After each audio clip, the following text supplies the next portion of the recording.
Hari ini kita membahas kitab Nahum. Nah, Nabi Nahum ini dia membawa berita yang mirip dengan Yunus kepada penerima audiens yang sama ya, itu adalah Niniwe. Niniwe kita ketahui hari ini adalah negara Assyria, negara yang pernah Tuhan pakai untuk menghukum Israel. Tapi perbedaan apa dari Yunus dan berapa ratus tahun atau 100 plus tahun kemudian dengan Nahum? Perbedaannya begini. Di zaman Yunus dikirim atau diutus oleh Tuhan untuk berkhotbah kepada Niniwe mengenai penghakiman yang akan datang kalau Niniwe ini gak bertobat. Tapi apa yang terjadi? Mereka benar-benar bertobat, berkabung, mencari Tuhan. Dan Tuhan tidak melakukan penghakiman yang direncanakan karena pertobatan mereka. Tuhan itu panjang sabar. Tapi yang terjadi begini sekarang. Setelah Niniwe bertobat ya, atau Assyria bertobat. Dan sempat bahkan mereka melakukan kehendak Tuhan bagaimana Assyria ini, Niniwe ini dipakai untuk menghukum Israel. Israel yang sudah ratusan tahun ya membuat hal-hal yang bertentangan dengan firman Tuhan. Ratusan tahun melakukan hal-hal yang menyedihkan Tuhan. Di mana Tuhan begitu banyak mengutus nabi-nabi supaya Israel bisa bertobat. Gak pernah mau bertobat. Tuhan bilang kalian akan diangkut ke Babilonia. Tapi bahkan sebelum diangkut Tuhan sudah pakai Assyria ini, Niniwe ini untuk mengalahkan Israel. Tapi setelah itu, dan ini terjadi sekian puluh tahun, katakan mungkin hampir 100 tahun setelah Niniwe bertobat ya, akhirnya Tuhan pakai mereka. Sekarang kurang lebih gak sampai 100 tahun kemudian lagi, Assyria yang sama yang tadinya bertobat sudah gak hidup dalam pertobatan. Malah jauh dari Tuhan, sekarang penuh kejahatan. Dan Tuhan sudah tunggu mereka bertobat, gak bertobat terus. Akhirnya ini, Nabi Nahum dikirim, diutus untuk sekarang sampaikan kepada Assyria, kepada Niniwe, kota besar itu. Mengenai penghakiman yang akan datang, tapi sudah gak diberitakan mengenai kesempatan untuk boleh bertobat. Karena Tuhan sudah tunggu cukup lama. Jadi ini isi tentang seluruh kitab Nahum, yaitu itu nubuatan kepada satu negara saja, satu bangsa aja. Bangsa Assyria yang di sini kebanyakan kali cuma disebut Niniwe. Karena Niniwe adalah ibu kotanya, kota besarnya di Assyria. Jadi begini, seperti yang saya katakan, Yunus sudah diutus, Assyria bertobat. Hampir 100 plus tahun kemudian sekarang negara yang sama jauh daripada Tuhan. Dan kenapa di sini kita melihat Tuhan sudah gak kasih kesempatan untuk pertobatan.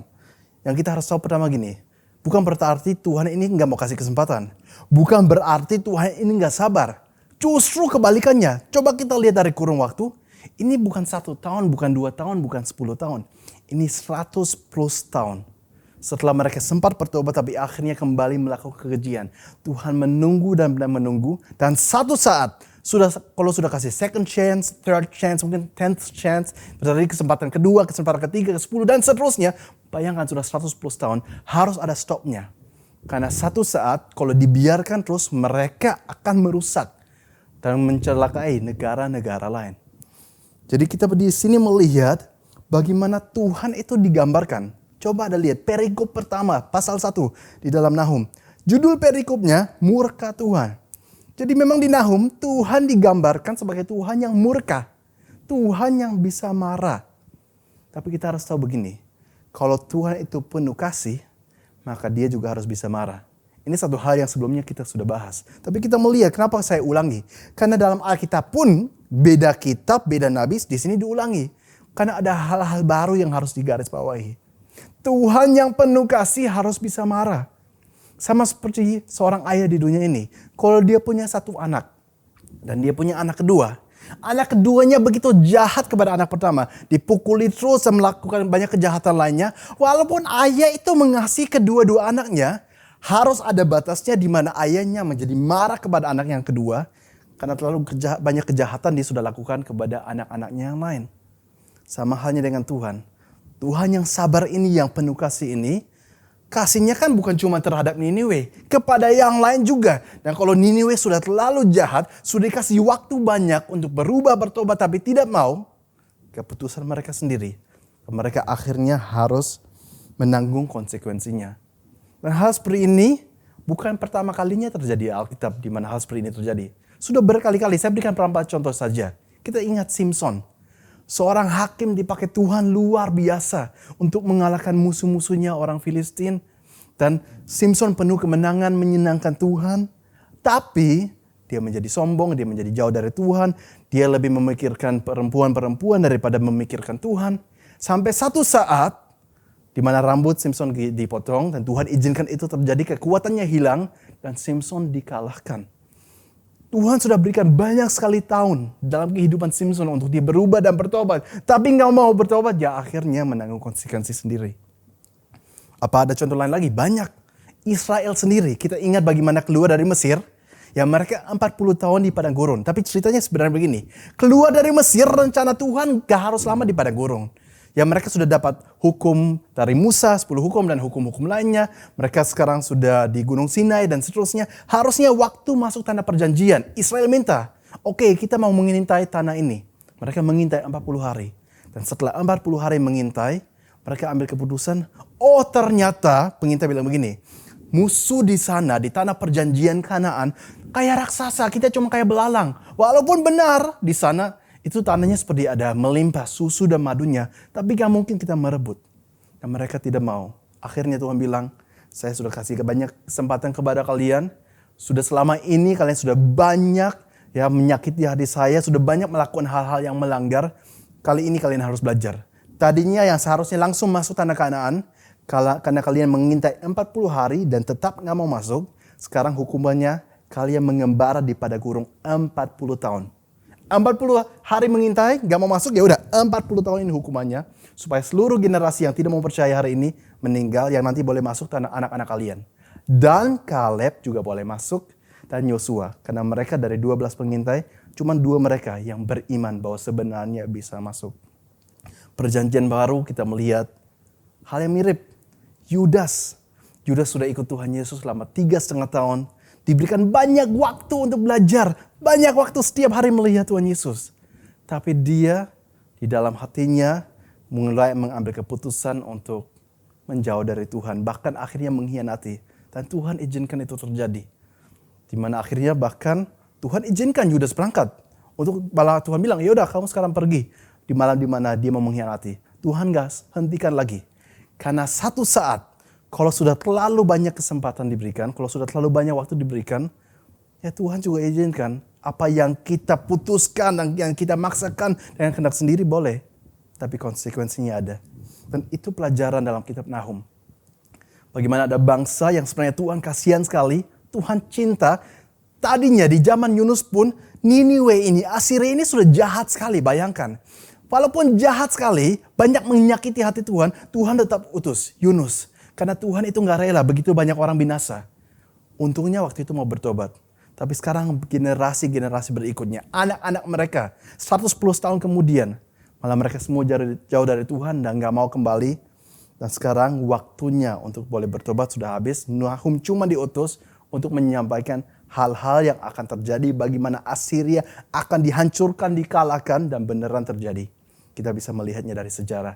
Bagaimana Babilonia, kita lihat di Alkitab, akhirnya menghancurkan Asiria. Asiria merasa aman, Niniwe merasa aman. Kotanya besar, temboknya tebal, dan dikelilingi air sehingga susah kalau mau dikepung, susah kalau mau dikalahkan. Tapi malah Tuhan bilang, saya ikut serta untuk kalahkan kalian. Bukan cuma orang-orang kalahkan, tapi tangan saya akan turun untuk mengalahkan. Kalian begitu bangga, kalian pikir dengan pasukan kalian bisa selamat? Enggak bisa. Karena waktu itu batas kesabaran Tuhan sudah dilewati. Dan ini satu pelajaran yang ada di Nahum. Saya baca.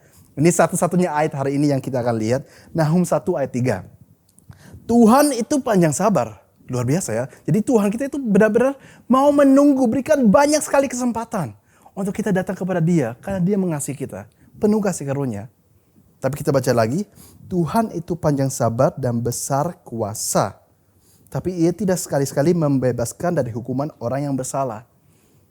Kalau Niniwe ini diampuni, dikasih kesempatan, tapi tetap aja nantinya terus menerus gak pernah mau berbalik lagi. Sudah jauh dari Tuhan gak mau berbalik lagi. Ya akhirnya juga ada hukuman. Dan itu yang menjadi berita dari Nahum. Panjang sabar, dikatakan Tuhan panjang sabar artinya apa? Artinya memang sebenarnya sabar, dia menunggu. Dan bayangkan, sekali lagi, bukan 1 tahun, bukan 2 tahun. 100 plus tahun Tuhan sudah menunggu. harus ada batasnya. Dan itu yang terjadi di sini, batasnya sudah dilewati. Tapi kita melihat sebenarnya ini pun sebuah pesan, di dalamnya tersembunyi kasih karunia. Kita melihat perjanjian lama ya, banyak kasih karunia yang ditunjukkan. Tapi kita harus membacanya dengan hati yang terbuka. Dan kita akan melihat bagaimana begini.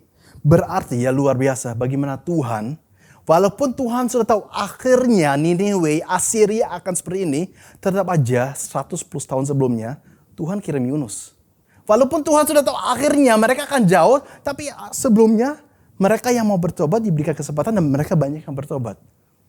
Dan itu hal yang kita juga melihat dalam Yudas. Walaupun Tuhan tahu akhir hidupnya, Yudas akan mengkhianati.